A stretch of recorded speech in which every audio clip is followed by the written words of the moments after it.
And welcome back, everybody, to another episode of Bubba and the Bloom, episode 246. Coming at you on a Tuesday night, not recorded this time around, folks. We are here on a Tuesday evening. Bubba's smiling. Things are working. Life is good at the moment. We'll get into some blue boards for a Tuesday. But before we get to that, you can follow me on Twitter at BDintric, the podcast at Bubba Bloom Pod, and on Patreon at patreon.com/Bubba Bloom. And my co-host, as always, on Twitter at RyanBHQ, Ryan Bloomfield. How we doing, my friend? Are you smiling because your internet's working, or because Devin Williams is currently closing for the Yankees right now as we hit record? Maybe Combination, a little of both. Maybe a little bit of both. both. We'll go with that. Column A, column B. Yeah, it's the realistic aspect of Weaver got 2 saves in a row, so he got the night off part thing. But I'll take it. Okay. Grain of salt. Just lock it down. Don't blow it and really piss me off. We'll see your frown turn or your smile turn upside down if that happens. I'm doing good, man. Getting over the Nathan Eovaldi injury that always hurts. So guess we'll talk about that in a little bit. But outside of that, doing what I can. We got some positive news on the first pitch Arizona front. Yes, we did. Between us, we've got some flights booked. So we are still far away, and even for first pitch, registration is not even open yet through Baseball HQ. So we will certainly let you know when it is, but our flights are booked.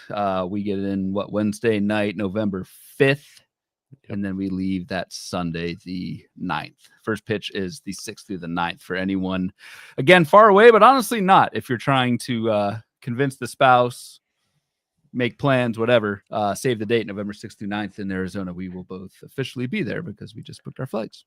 Yep, golf will be on that Thursday, the 6th, for the Is it the 4th annual now? 4th annual Bubba the Bloom Invitational. Yes, 4th annual. Hopefully, we'll have the 5th major.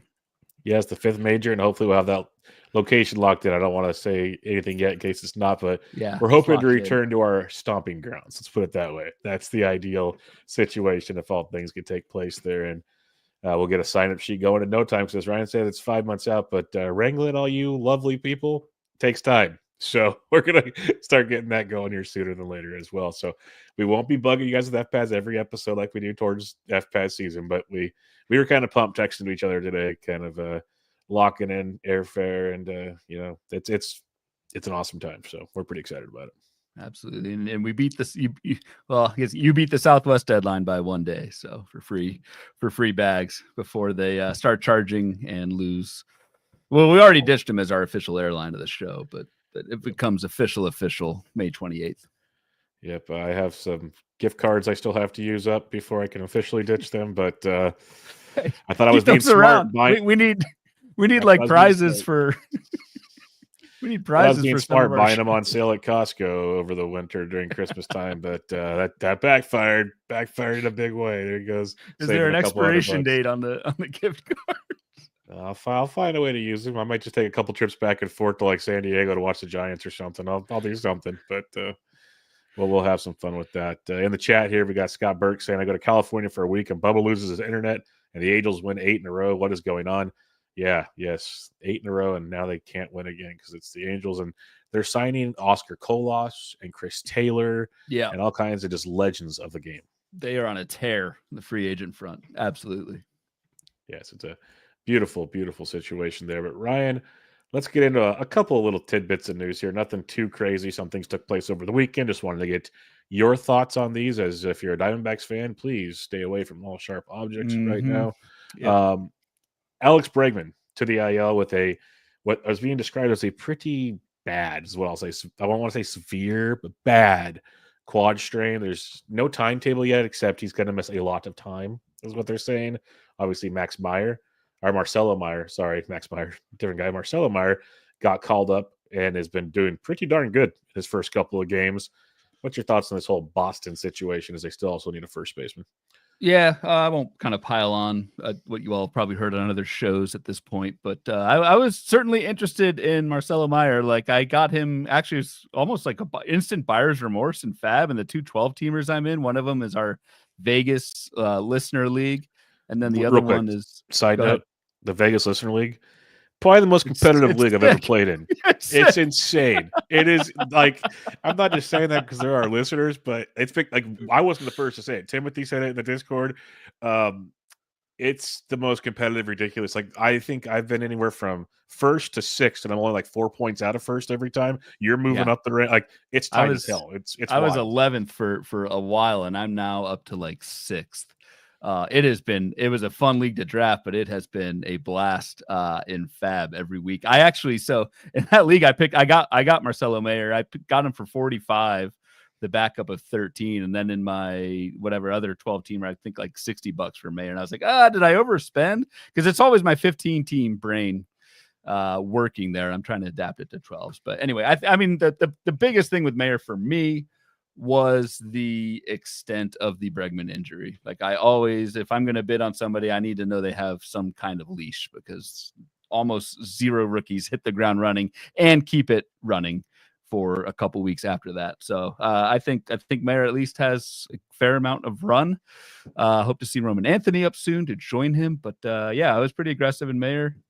We'll see what happens. So also Fab the mascot in the Vegas League, by the way, Luis Rengifo, $10 unopposed. Just throw that in there. Yeah, he's been on a rough slide, but I could see the appeal. He's if you been want terrible. to take chances. Yeah, I'm trying to say it nicely. He's been There's the reason he wasn't opposed. He is actually, to take this thing full circle. Like, I put this in the Discord the other day. Like, Luis Rengifo is the Gene Segura mascot right now. 1 home run, 1 steal, hitting like 220 for the entire 2 months. Like, that's literally doing nothing in your lineup. So. Yep, I concur. Torch has been passed. Fully with that one, but the Fab's been wild. Like, I want to get your thoughts on this, because talked about it, and we'll get back to the news, but this is kind of what we do on Tuesdays. It's more of a loose show with Bloom boards. It really dawned on me when I was recapping my Fab bids with Ben earlier today for Bench with Bubba, and I know as the season goes on, and especially in 12s, it's heavily talked about, that people kind of start checking out. You see bids not happening, like unopposed and all that kind of stuff. It seems like it's happening a ton already at the end of May. We're week 10, with a little over a third of the way through the season. Are you noticing that in your leagues, or am I just I know you're more of a 15 guy, but does it seem like the Fab competition is starting to lighten up already, or am I overlooking at this? I haven't noticed it. Like, it hasn't stuck out to me. I haven't looked at it like much in detail at this point, but no, it hasn't. It has not stuck out to me yet. Okay. Just a curiosity on my part. Yeah. All right. Next bit of news here, Miguel Amaya. We know he went to the IL with an oblique strain over the weekend. Reese McGuire is up. He's hitting dongs all over the place. And he hit double donged in the first game. So that's what's taking place there. Just waiting for a Reese McGuire dong. No, wasn't going to go there. I'm a mature individual here, Ryan. Yeah. Carson Kelly he missed his 3rd straight start on Tuesday. He came in and pinch hit, so he should be back there. The reason I bring this up, Miguel Amaya, we found out on Tuesday, is going to be out 4 to 6 weeks with the oblique injury. I've given my thoughts on this one. It'll also be on the Breakfast with Bubba that comes out tomorrow morning. What are your thoughts on Miguel Amaya? I probably think he is a drop. I think it's too hard to hold somebody for that long. And I also think I think the catcher market, at least so far, has been pretty fruitful. Like, there have been good Fab ads at catcher. It's a deep position anyway. I know I'm preaching to catcher, man. You're shaking your head, so I don't know if you're looking to score. Yohan Moncada just hit a solo homer off Devin Williams lead off the 9th. Well, Yohan Moncada's a beast. I wouldn't think that is a bad thing. Okay, sorry, continue. Yeah, you're good. I think Amaya is a drop. I think it's tough to hold 3 catchers. I think it's too long for me to hold on to a dead spot. Yeah, he's a drop for me as well. Fab or IL leagues trying to do it, but there's probably more important IL guys to keep. So right, exactly. Maya's a drop at this point in time, unfortunately. Nick Kurtz goes to the IL with a hip flexor strain. He pulled it in, I believe, the 10th inning over the weekend. Missed Sunday's game, missed Monday's game, and goes to the IL on Tuesday. I think we're holding. It's just a shame because he just started hitting very well this past week. That's the thing for me. It's like the ultimate, like, worst timing for Nick Kurtz. It was all happening for him right now, and yeah, bad timing. Hopefully, near minimum. You're definitely holding Nick Kurtz based on what he saw or what he showed that last week. Do you know much about CJ Alexander? Because I don't. He was strong side platoon now, it looks like, at first base. I'd rather have Logan Davidson, I believe, is going to be on that part of the platoon as well. I don't know who that is either. So this is what PT Tomorrow does for you, Ryan. I have to know these guys too. He's a much better. Like, he got to start the first game. Kurtz missed 2 for 4, a couple doubles. I like his upside a lot, but as I haven't even tried to keep up with it, the A's have made about 17 line moves change in the last like 48 hours, and there's going to be a whole lot of platooning until someone gets comfortable, essentially. Yeah, and that's going to make it very difficult. Looking at their bench, I mean, Willie McIver, who I did not know who he was until Sunday when that's creative player, dude. That's straight up out of like some movie on Comedy Central. It is McIver, and then Drew Avons. Don't know who that is either. So I need to brush up on these youths coming up in the athletics. And it's really weird because, again, PT Tomorrow, I try to look for the guys that should be getting called up soon. Most of these were not on the radar. Like, this is a really weird set of names coming up. So I don't know if it's just because they're here to fill in for now or what's going on. So I have no clue what the A's are doing right now, to be honest with you. All right, Nate Eovaldi, we hit on it. I want to get your thoughts here. We didn't have a candlelight vigil tonight because it feels like things are going to be okay. But he left with triceps soreness. But immediately the Rangers said he's going to be okay. He won't miss a start. And I'm saying, how can you make that analysis right away? I have no idea. Thoughts, my friend? You just hope for the best. I mean, this is so, like, I shouldn't be too surprised, right? This is part of the deal with Nate Eovaldi, and I know I'm fully biased in my love for Nate Eovaldi the past few years, like the original Bloomboards legend. Just pitched just such a great season. So you hate to see an injury, but you know it's part of the deal. You hope you get 150, 160 innings out of Nate Eovaldi when you drafted him this preseason. He had 171 last year. Like, that would be gravy if he repeated that. But I think this is part of the deal. And at this point, you just hope. I don't believe anything that Texas said the night of the injury, but there's nothing else you can do. Just hope for the best, hold on as long as you can. And hopefully it's minimal. I mean, missing no starts would seem weird, but Christopher Sanchez did it, I guess. And we were all very skeptical of that earlier this season. It seems like that has worked out so far, but I don't know. I'm worried about my guy, but what else can you do? Especially a guy that has had injury history. Let's put it that way. Oh yeah, big time. So and he's old. Like this was part of the calculus in drafting Eovaldi. I thought he's really good. It's just, how many innings are you going to get? So yeah, this is not me barreling on because I am rooting for Nate the Great as well. So this is a bummer on all accounts. All right, that wraps up a little bit of news and notes. Not a ton. There's more like, hey, there's like 15 guys about to start rehabs. That's more the news right now, but that's just speculating on things. So we'll keep you up to date on that on Breakfast with Bubba. So go check that out. Let's get after your Bloomboard for the evening, which is one that members have access to 24/7. All right. So yes, this is going to be a show about last 30 days for pitchers, risers and fallers in terms of skills. And so this is a broader part. We did a few weeks ago, we did episodes on year-to-date hitters, year-to-date pitchers, Bloomboards, but this is all part of this live Bloomboards tool that anybody who is on the Patreon, subscribes to the Patreon, supports the show, has access to, and it's updated every single day. So there's 5 tabs to this thing. You have access to it immediately. There's a teams tab, so you can get platoons and last 30 days and that sort of thing at the team level. Year-to-date hitters, year-to-date pitchers, last 30 hitters, and last 30 pitchers. So it's just kind of a set of pre-made Bloomboards that run and update every single day, depending on what happens. So what we're looking at tonight, we are exactly 2 months into the season. Bubba's March 27th, I believe, was opening day. So it is a pretty good time to look at these last 30-day splits for pitchers. We're not going to talk about everybody, but on this page, we've got 4 preset Bloomboards looking at the highest risers and the biggest fallers in strikeout minus walk rate over the last 30 days, stuff plus, fastball velocity, and then overall pitch mix change, along with whether or not it's working. So those are the 4 kind of pre-made sets of boards that you get as part of this. And again, updated every day. It's a really good, the last 30-day tab ones I am checking almost every day because as we'll talk about with some of these guys this evening, like guys get off to good starts, guys get off to slow starts, and that kind of gets ingrained in your head that they're having a good or bad season. It's very important to kind of keep on track with that every month as the season goes on. All right, we'll get cracking with first off Carlos Marcana jumping in saying, Carlos, hey guys, good to see you, hear from you, Carlos. Hope you're doing well, my friend. Absolutely. All right, let's get after it. We'll start with the K to walk percentage, our go-to pitching stat over here at Bubba and the Bloom. Last 30 days, risers and fallers. And again, we're not going to hit on them all, but I just want to highlight the fact Tariq Skubal's gone from a 21 to a 42%. It's just asinine. That's just how good he's been. So just want to throw that one out into the ether for a second. But Randy Vasquez, we don't have to talk deep into this, but we clown on him, many people, not just us, about how he's got this high whip. K to walks garbage.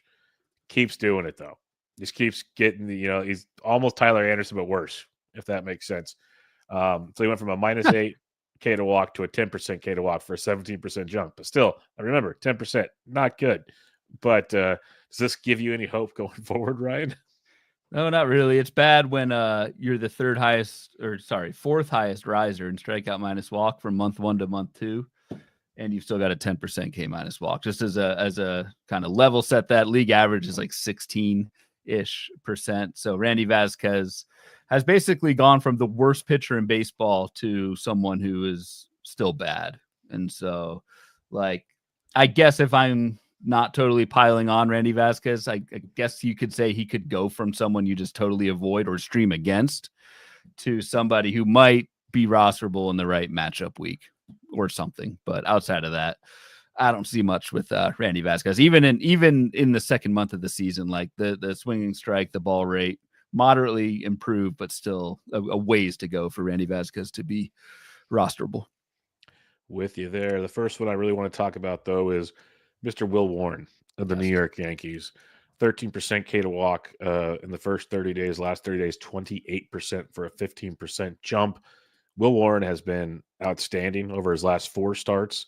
He's allowed 2 earned runs or less in all 4 starts. He has at least 7 strikeouts in those 4 starts. He has a total of 33 Ks in those 4 starts. If you go back to his 5th start, which we count in this mess, he has 41 strikeouts over his last 5 starts. The walk rate obviously has gotten better as well to correlate with this. What do you have on Will Warren? Because he has been great. He has been a phenomenal waiver wire pickup we talked about a few weeks ago. If you're able to jump on him then, which I got in one league, and I'm loving every minute of it, this seems pretty darn real. It does seem pretty darn real and awfully sustainable, at least lately with Will Warren. We've mentioned him on our last couple of Fab shows, right? And I think at this point, the Fab ship has sailed with Will Warren, but I think you've got somebody, if he pitches anywhere near he has so far in May, that could be an absolute coup for Fab. Will Warren should get plenty of run support while he's pitching.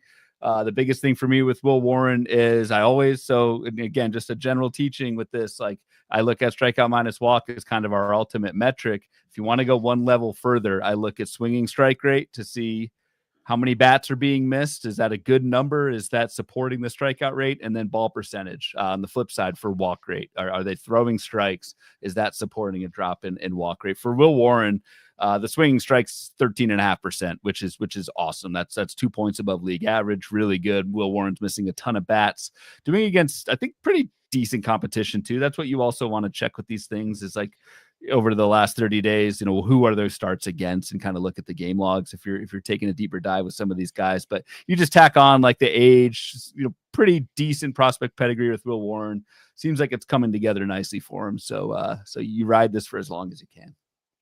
And it just goes back. This is why you want to do this exercise 2 months in. We got basically 2 30-game samples, or 30-day samples that we're looking at here. And it's like Warren was a helium guy in draft season because of, hey, he's going to get a 5th starter spot. The prospect pedigree looked pretty good in spring. So, like, just checked all the boxes. Came out looking rough. That's why he was back on the waiver wire. Like, it was bad. People were dropping him. But it's one of those, like we always say with young kids, is they might start out bad. Is how long do they get to try to improve at the big league level? And so far, so good for Will Warren. We'll see where it goes, as you said. But definitely one of those, like, I understood the drop, totally got it. But this is guys at least showing the skills that we once thought he might have. Merrill Kelly is one that, through doing matchups and whatnot, has really interested me of late. Let's put it that way. First 30 days, 10% K to walk. Last 30 days, 24% for a 15% increase when things are all said and done. Merrill Kelly gave up 9 runs in his second start of the year against the Yankees. Since then, it's been 3 earned runs or less in 8 of his 9 starts. He gave up 4 earned runs in his last start, but still struck out 6 and walked 1, which goes to this chart here. He had 11 Ks, 8 Ks, 6 Ks in the starts prior to that. He had 3 starts with 0 walks over this stretch. On the season, 58 strikeouts to 16 walks in 64 innings, 3.52 ERA. The xFIP's 3.53. Like, he's looking phenomenal on the mound. And I was extremely skeptical of him coming into the season. Yep. Not saying it's fully out of the weeds for me because I still know who Merrill Kelly is, but I respect the heck out of what he's doing. And if I am rostering Merrill Kelly, I do feel a lot better about pitching him pretty much every start out there right now. Yeah, I mean, and this is a prime example of someone who, like, I mean, I love Merrill Kelly. I guess last year, because this was a guy coming off like 275 plus inning seasons, like workhorse, good ratios, and then last year it just fell apart.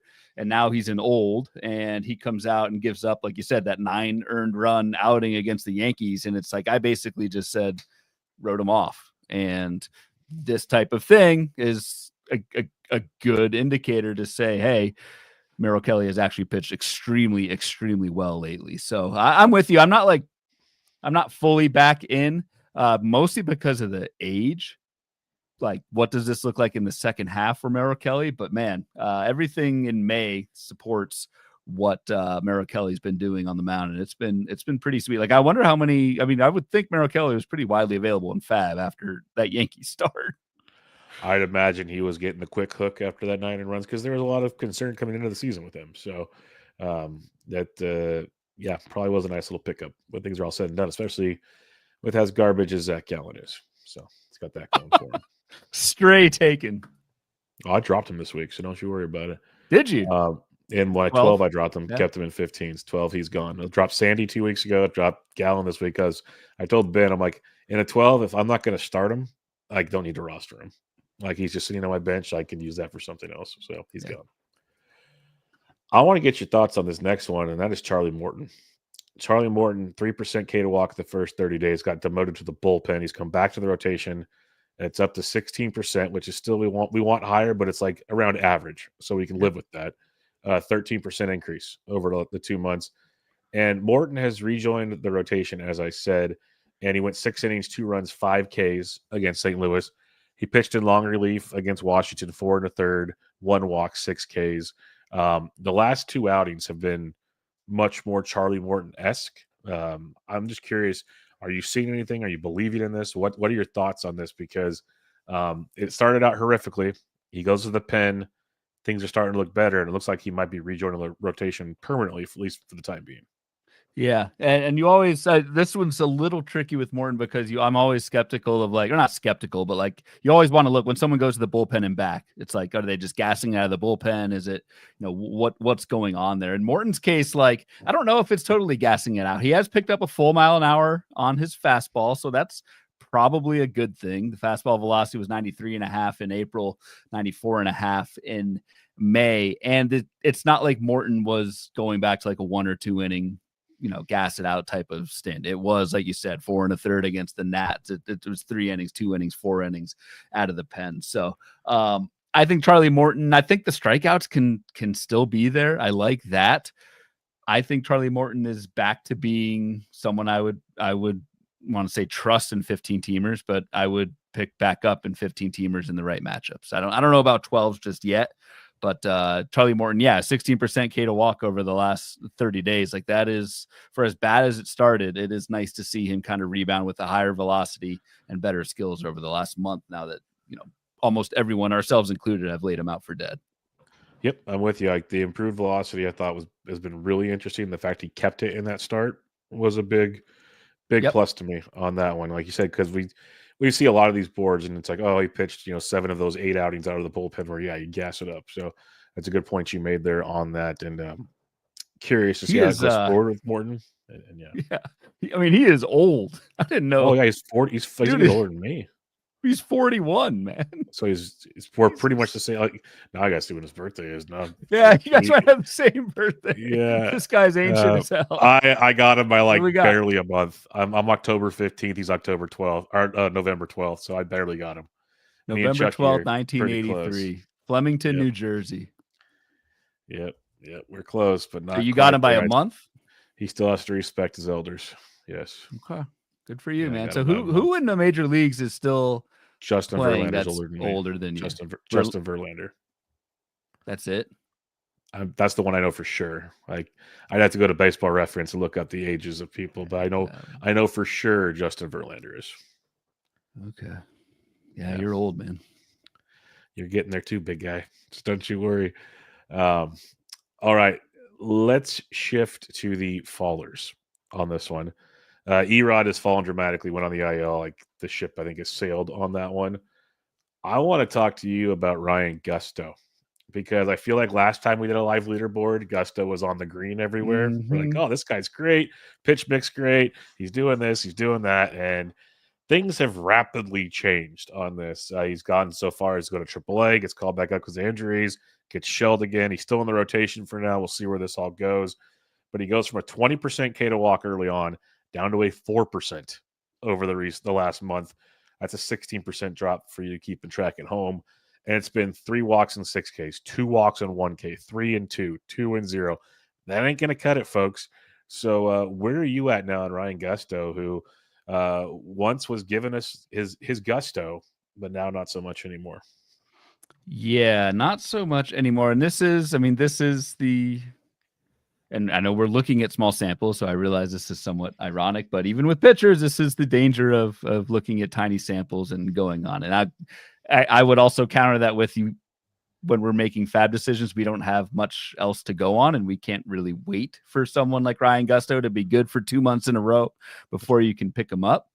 But yeah, it's been tough for Gusto, and it's also been like against pretty bad teams lately. So most recent start against Seattle. Before that was bullpen at Texas, but Kansas City gave up those 7 runs, and then the White Sox in 2/3 of an inning. So it's not like he's been facing tough opponents lately. So pretty tough fall for Ryan Gusto. I think he still has a rotation spot for a little while because the Astros are just beat up. But yeah, I think we're back to maybe this was someone who is now 26 years old with pretty much a journeyman, and there's probably a reason for that. So someone who's probably a bit over his head the first month.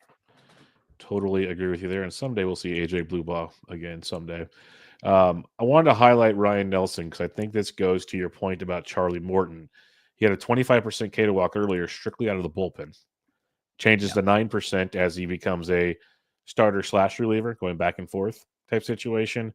And essentially it was 1 bad 4 walk to 2 strikeout performance. He's had a couple not great ones, but that was the one that stung his second to 30 days window we're talking about here. What are you seeing with Nelson? Because he's probably going to go back to the bullpen next week when Erod returns after one more start. So this might not be as dramatic, I'm thinking. I think this is kind of just the same Ryan Nelson we've seen, and it's a streamable starter, maybe, but a back-end starter, in my opinion. I mean, the guy's never had a 9% swinging strike in any season in his major league career. Like that's pretty bad, and that includes this season as well. So then you tack on, right, Erod is coming back, so Ryan Nelson maybe gets the one more start, but that's probably it. So yeah, I'm no longer interested in Oregon Duck Ryan Nelson. I'm still getting that one more start this week, and then sayonara, buddy. Did you pick him up? Yeah, I did. I'd rather have him for cheap. Logan Evans was great tonight in his one. I was hoping maybe get 2 starts. He got 1. I'd rather have them over like the Michael Lorenzens of the world that already blew up this week. So that's where my head was at. Max Meyer is one that needs to be discussed because we actually talked. Was mentioned in the Discord tonight. And like I've benched / dropped him already lately, the last like 3 weeks or so. Started out guns blazing, 28% K to walk, down to 10% the last 30 days. That's an 18% drop. Dreadful stuff. This is the guy, and even in that 30-day window, he had a 0 walk 7K performance to top it off. But it's been rather brutal, and stats not even included. It's tonight's start. 2 Tonight. walks and no strikeouts to make it even worse. Like if this updates tomorrow, if you have this sheet, it's going to be even worse when you look at it. So I don't know, man. This is not good at all.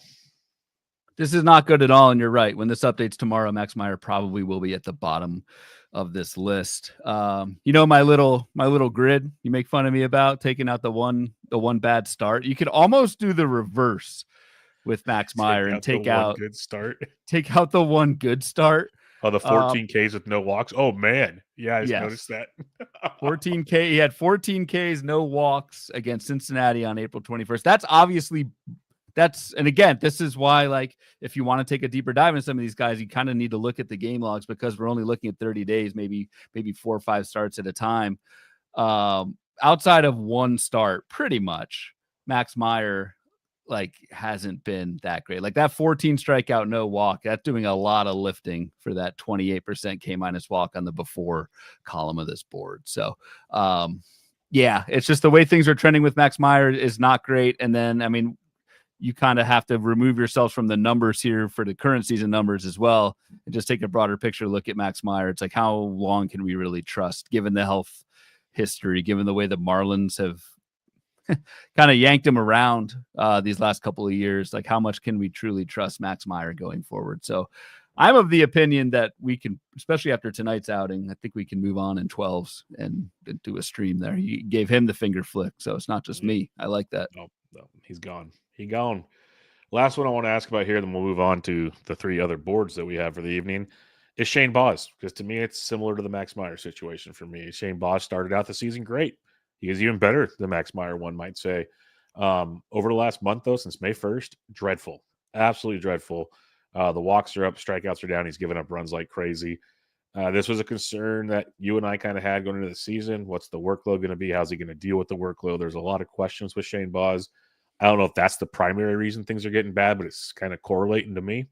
What do you see when you dig into Shane Baz? Because it has been a quick and I'll say even steady regression from start to start.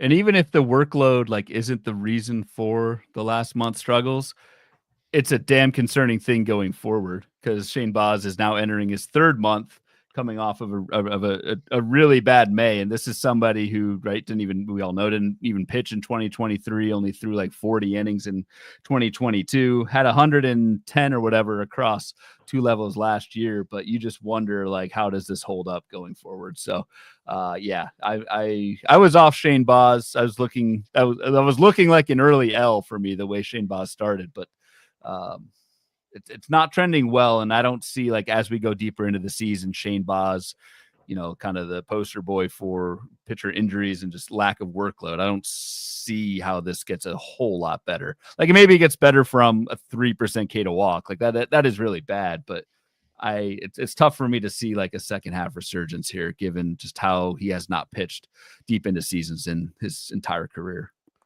Yep. Completely agree with you there.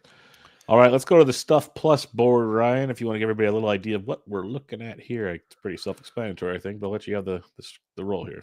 It's self-explanatory, but it's also very tricky, because I think we had a question on this in the Discord too. So I do want to, before we even talk about like players, I do want to take a little bit of time and obviously get your thoughts too, and at least on how I treat Stuff Plus. So what Stuff Plus is, for those that don't even know what Stuff Plus is, this is a metric available on Fangraphs.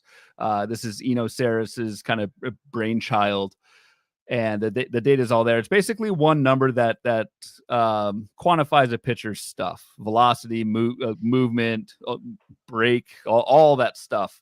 No pun intended, of how like good a pitcher's like true stuff is, their true arsenal. It's pretty polarizing. Like, I definitely don't think you should just look at one number for Stuff Plus and be like, this guy's good, this guy's not. I think pitching is way more nuanced than that. But I think what you can do, and this is why I've included it on the last 30 pitcher board here, is a jumping off point to say something has changed in this pitcher's arsenal. It might be pitch mix, it might be velocity, it might be movement, but something has obviously changed, either good or bad, with this Stuff Plus number. Stuff Plus league average is 100, so anything better than 100 is good, anything below 100 is bad, so that's also easy to understand. But I can take a look at a list like this and see 20 guys, 10 risers, 10 fallers, and know that something has changed. And so what I would do with this is not automatically target, for example, Griffin Canning, because he's the highest riser in Stuff Plus over the last month.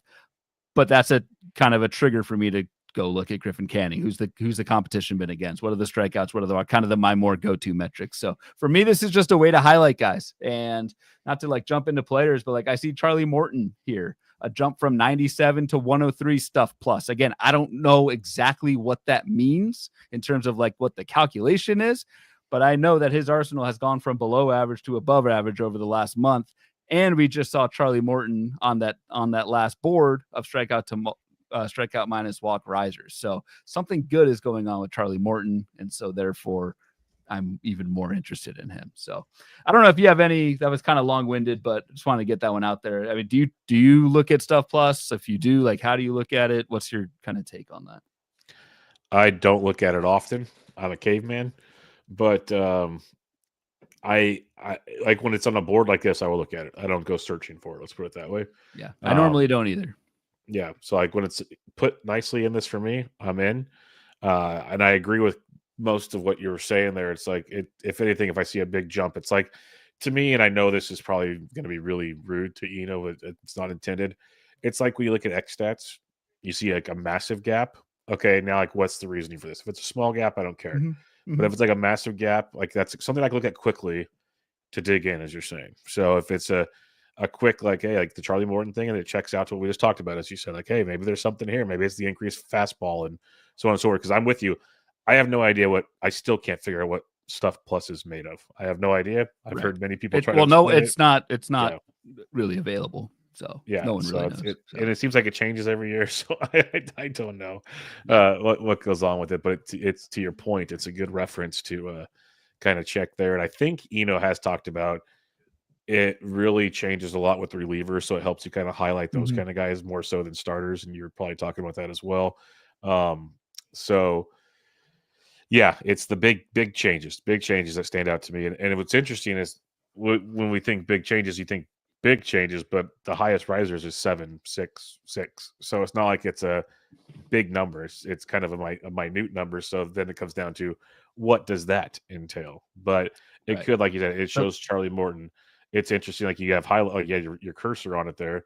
Ryan Nelson is that's what I want to bring up, risers, right? But he's a massive faller in K to walk. So yeah. And for me, if I look at a rise in Stuff Plus for Ryan Nelson, but it hasn't translated to strikeouts or even whiffs, and that even like the surface, the skills are not there, I am still off of Ryan Nelson, even though he shows up on this list, because hey, at least it gave me a little trigger to look at Ryan Nelson.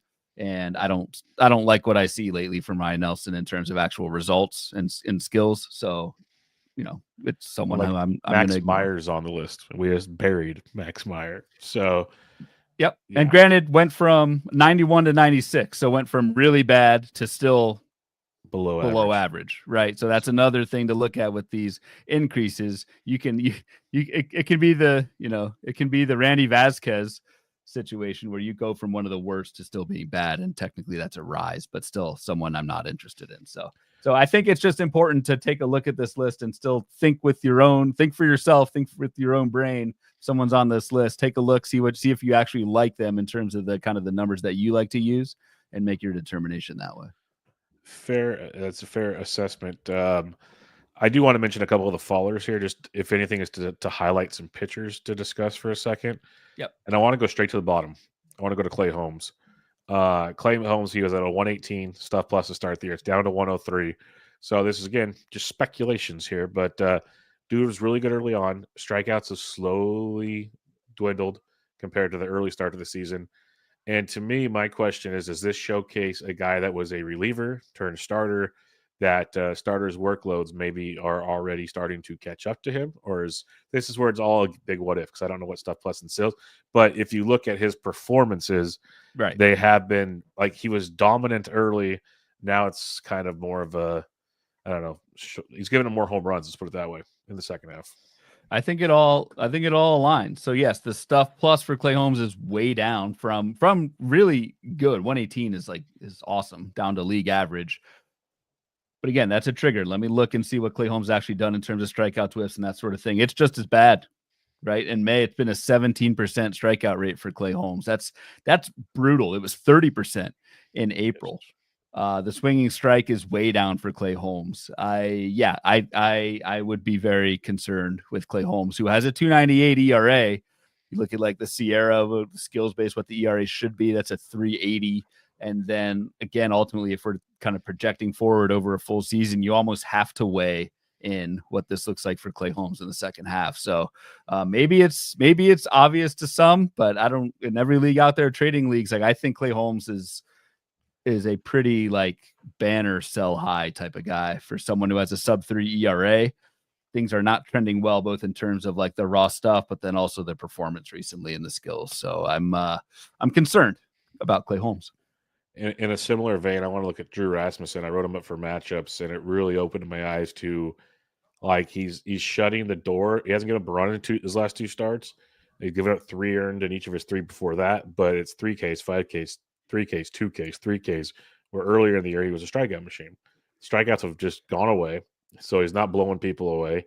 He's going 5 or 6 innings. He's just not dominating, and it leaves me concerns. Does that mean he's going to start getting more balls in play? Are we seeing there's a decrease in a ton of factors, essentially? So to see that drop from very, very good to still above average, which is nice, but it is a drop nonetheless. It is a drop, and it's a big drop in swinging strike. It's that drop from 12 down to 8% from April to May for Drew Rasmussen, and the ball rate's up from 32% up to league average 36%. So again, this is something where the skills are aligned with kind of what these advanced pitching models are showing here as well. So also for me, cause for concern for Drew Rasmussen, who also has a sub-3 ERA, just like Clay Holmes, 2.60 ERA. But I'm not buying it. The Sierra is up 3.62, so it's in agreement there too. And then I just want to throw this out here because it feels like the flip side. You got Corbin Burns going from 112 to 102, but he's gotten better in the second 30-day stretch. Even strikeouts have been up. Now, the walks are still a problem, but he's giving up fewer runs. He's going deep into games.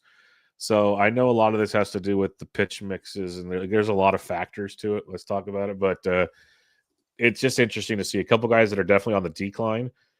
And then there's Burns, who's actually pitching better, but he's on the stuff plus decline.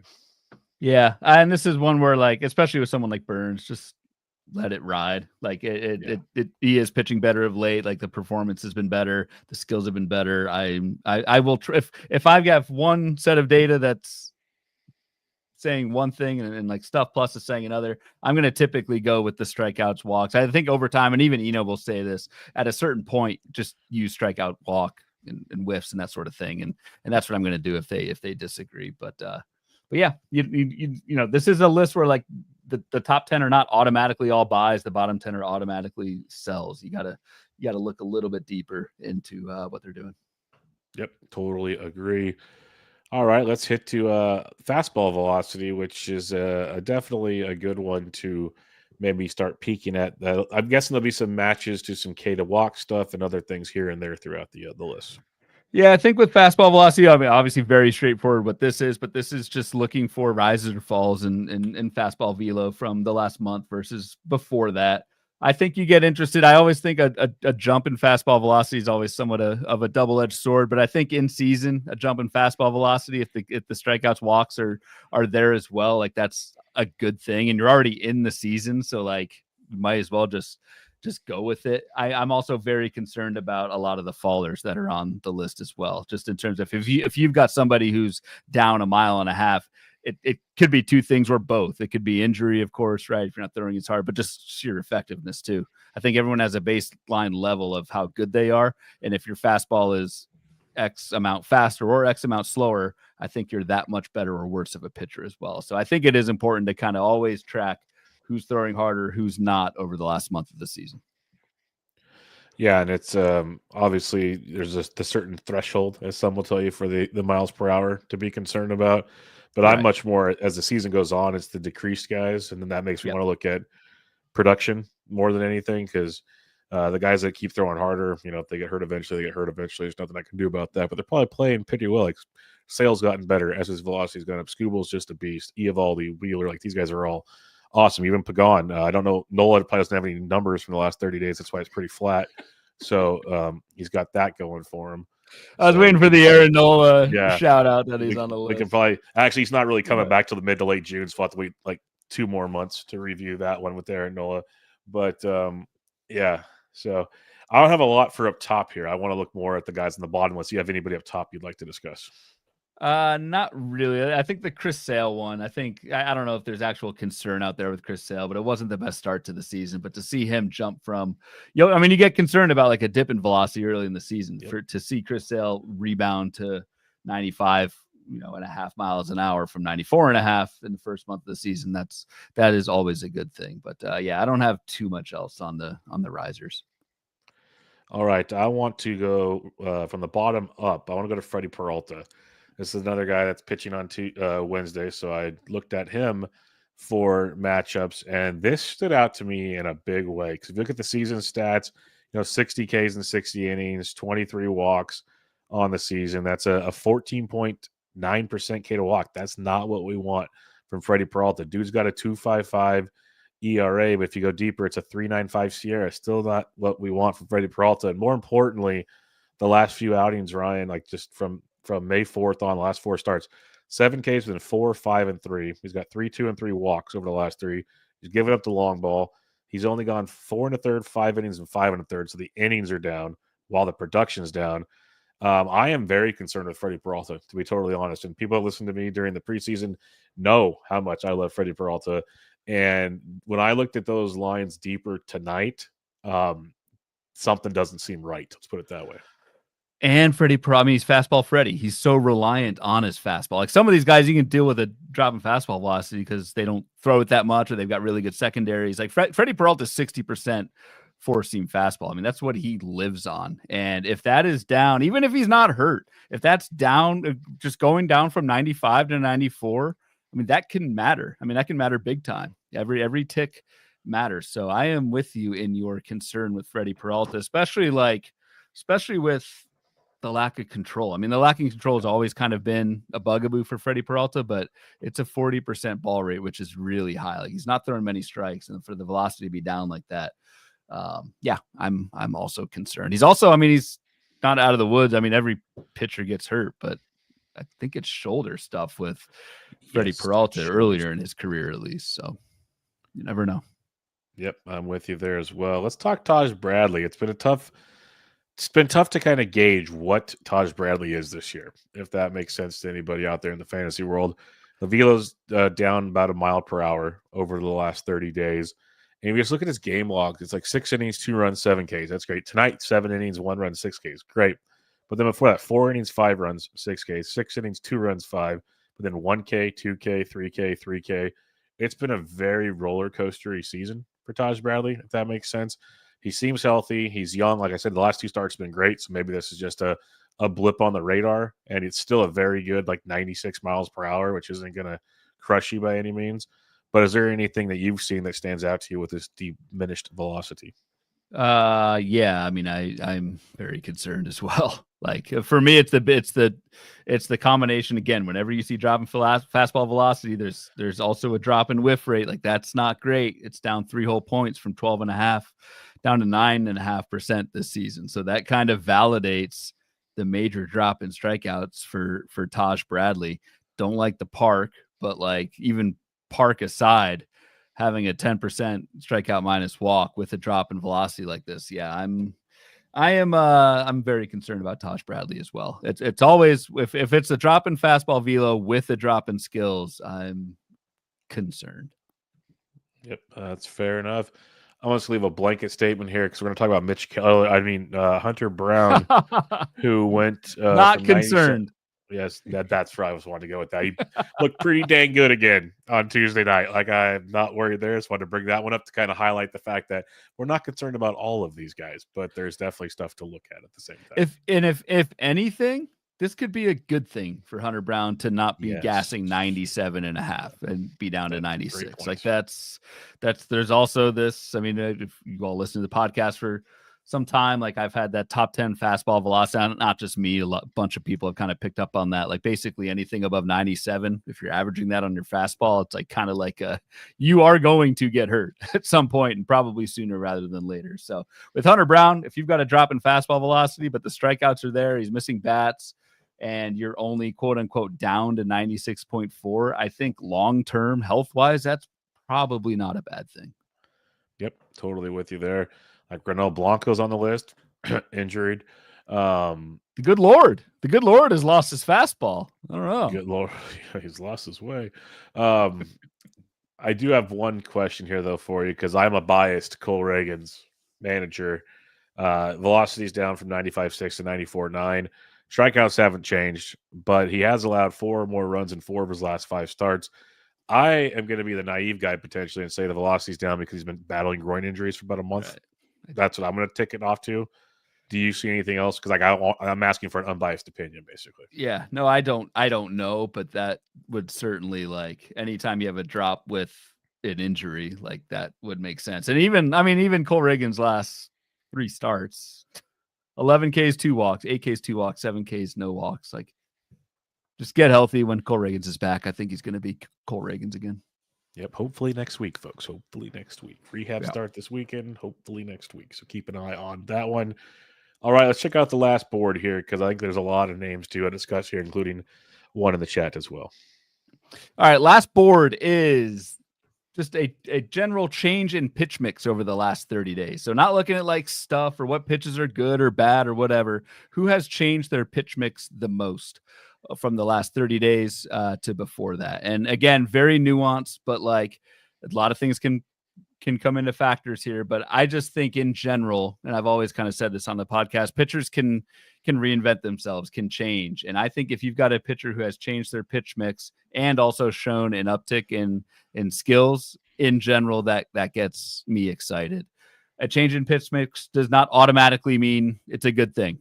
We have our leader here, Osvaldo Bido, has changed his pitch mix more than any player in Major League Baseball. Gets the flick from Bubba. He's in AAA, isn't he? Got sent down. Yep. He is. He's riding the bus, as they say. And so that is why. So on this board, we've got I make a score basically from 0 to 100, just the magnitude of the pitch mix change across your entire arsenal. But then right next to it, over the last 30 days, strikeout minus walk and your CSW, again, color coded, so you can just quickly tell if it is working or not, because that's the most important thing. You can change your pitch mix. If it doesn't work, it's not good. Who's that guy below Osvaldo Bido? It's my guy. It's Kyle Freeland, man. I just want to throw that one out there. But serviceable. That's serviceable. Never mind. Hayden Birdsong. He checks the box here. 47 pitch mix score, 18.2% K to walk, near 30% CSW, ERA below 3. He's pitching great out of the pen. He's joined the rotation, pretty darn suitable in that regard. Also, third time through the order has been tricky so far, but overall been pretty good. I'm biased, of course. I think this is very sustainable. This is who we always thought Birdsong was. Birdsong is all about control. If he's not walking guys, dude's lights out. Like, he's very good. Walks are his concern. Does this pitch mix change stand out to you to be maybe something he could use to prevent the control issues? I mean, I think for Birdsong, it's just that transition, right? Going to the rotation. Like Birdsong now has, so the pitch mix change has been fewer 4-seamers, fewer changeups, but a lot more sliders and a lot more curveballs. Curveball was kind of like a 4th pitch out of the bullpen, and that has now become something he's using almost 20% of the time. So Hayden Birdsong right now has 4 different pitches at 15% more usage. Like, that tells me he has, and you can look at like the quality of some of the pitches, but like the changeup's really good. The curveball's slider's been pretty good, and the fastball's good as well. So like, I think this is Hayden Birdsong adapting his mix to that transition to the bullpen. I think it's working out pretty well so far. Yep, I completely agree with you on that one. Ryan Gusto's on this board, kind of matches the disaster that we've seen. He changed his pitch mix up. It has not worked for him, is the best way I'll put it. Yep. Quinn Priester, not so much either. But look at Patrick Corbin, 12.5% K. Oh, you're going to highlight Patrick 27.1%. I had to throw it out. He's stunting on your boy Kyle Freeland, so it's okay. He has been better than Kyle Freeland. Yeah, Yes, yeah, pains me. yeah. All Still right, so not this is the good. one I wanted to bring up. I know we had a question in the Discord too, but we got one in the chat here, which takes precedent at this point in time. Carlos Marcano says, as a Soroka truther, I like seeing him on one of the boards and would love your opinion on him. So Soroka checks in on this board with a 35 score pitch mix change with a 20.7% K to walk and a 32% CSW. Ryan, Soroka missed plenty of time on the IL earlier this season. He has returned. He has made 4 starts now, and his last 3 he's given up 3 runs or less. He saw 8 Ks a couple starts ago against Baltimore. What are you seeing in this pitch mix change to maybe get excited or not get excited for Soroka? Yeah, I'm not sure. I'm kind of torn on Soroka because the pitch mix change is throwing this slurve. That's what Baseball Savant, that's what StatCast kind of classifies it as.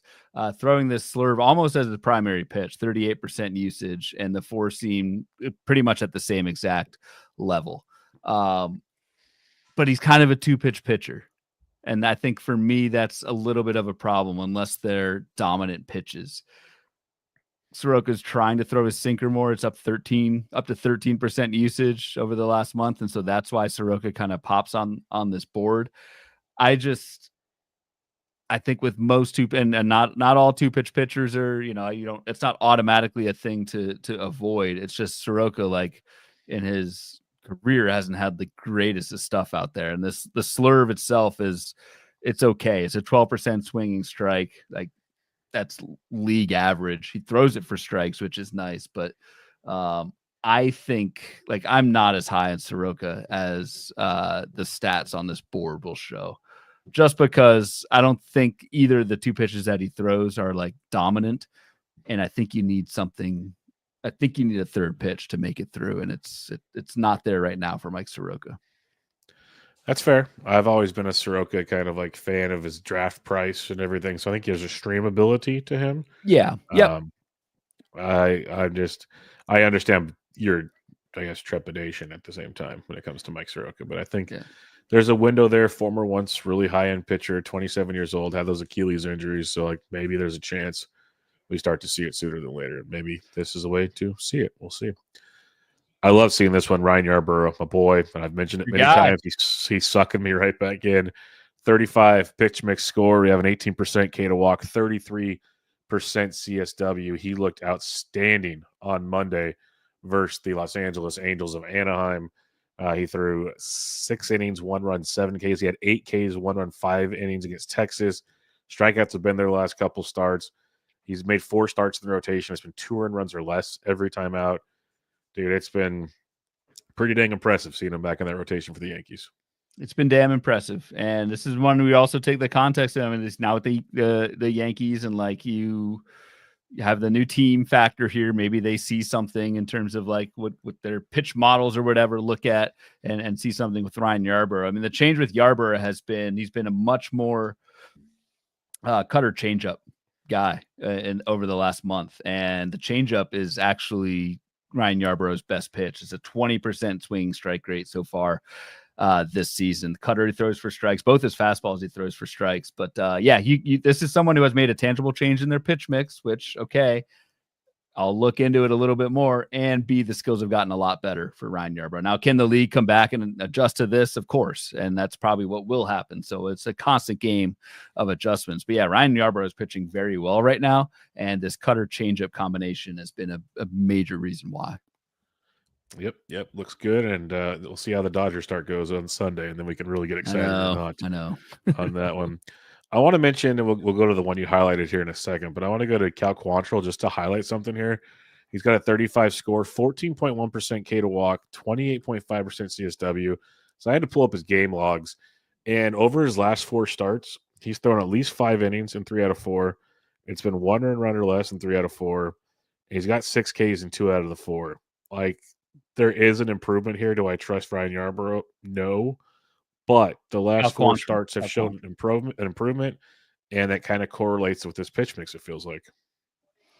It does, but I still don't think Cal Quantrill is good.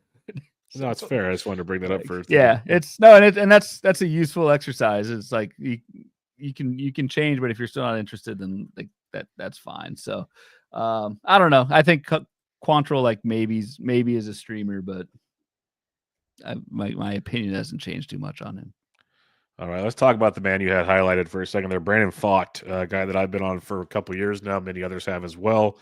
33 score on the pitch mix change, a near 12% K to walk, near 27% CSW. It's been tilting rostering Brandon Pfaadt because for the most part, it's 3 earned runs or less. But when he blows up, he blows up. And like 2 starts ago, he had 0 strikeouts against the Dodgers, picked up 5 this last time, thank God. But he hasn't been that dominant strikeout guy that I think we hoped he would be at one point in time. So where are you at on this pitch mix change where the 12% K to walk, it's below average. The 27% CSW is slightly below average, it's close to average, but it feels like the production's not average. Yeah, I think Foss is trying to find something that works against lefties. I mean, the change for him has been a ton more sweepers. In May, that's up to 28% usage. He only threw it like 18% of the time in April. But something that I don't know, Brandon Pfaadt, like it's just something about him, as you know, is just not able to kind of make that next step. And like the skills so far this season, I mean, honestly, man, it's been kind of brutal. 19% strikeout rate is not great if you're Brandon Pfaadt. It's like at least last year, even if you blow up, the peripherals all looked great. Like things were going good. He's got the home run or he'd walk a couple guys. But if he had any game where he didn't walk guys, it was like 8+ K. Like he looked good, looked real good. Right now, every time I have to start him, which I don't do every week because it's just I don't feel comfortable at all with I don't know what he's going to do out there. But it doesn't matter who he's facing. It just doesn't feel great. So yeah, and the whiffs are down 2 points. The balls are up. Like it's just it's not great. Yeah. Last one that I have on this list to discuss, unless you want to discuss somebody else, is AJ Smith-Shawver. He's at the bottom of the list, a 30 score on the pitch mix change. It's an 11.3% K to walk and a 28.5% CSW for Smith-Shawver. He was like the story of story. Like, look at, he figured it out. He came back. He's pitching great. There's 2 earned runs or less for 4 starts since he was recalled, 5 or more Ks in all 4 starts. And then the Nationals just destroyed him in his last start. So is this a factor of, hey, that number took a big hit because of 1 start and this might be better? Or is this pitch mix change overblown from those previous outings? I don't know. I can't keep a good finger on Smith-Shawver. I feel like every time he's just one of those, like every time I think I'm out, he pulls me back in, and then the national start happens. And so I don't know. I think you just look at, like, you take a step back, look at Smith-Shawver in the majors every season. He's had a double-digit walk rate and like a low 20% K rate. That could always change given the prospect pedigree and that sort of thing. But right now, I don't know. Maybe the national start like set him back and set me back in terms of my opinion on him, but I feel like someone is similar to like Brandon Pfaadt, just hasn't been able to like. That's fair. To take that next step, and he's changing things. Obviously, they're both changing up their pitch mix, trying to find something that works, but it hasn't been. And even with this change, like you said, in the last 30 days, 11% K to walk, like that's pretty well below average. So I don't know. He continues to confuse me. I'm 100% with you on that one. All right. Any final thoughts on the 4 pitching boards here from the last 30 days before we take some listener questions? No, let's do listener questions. This is fun to, again, I pretty much look at these every day. Every time it runs, it updates, and I like to see who drops and falls. So yeah, let's see where Max Meyer, where he drops tomorrow's update. Yeah. It's not going to be great. Check that one out immediately because, bad news, folks. Bad news. Before we get to the Discord questions, Kevin Hastings says Reagan's also is one of the guys that dropped his slot a bit.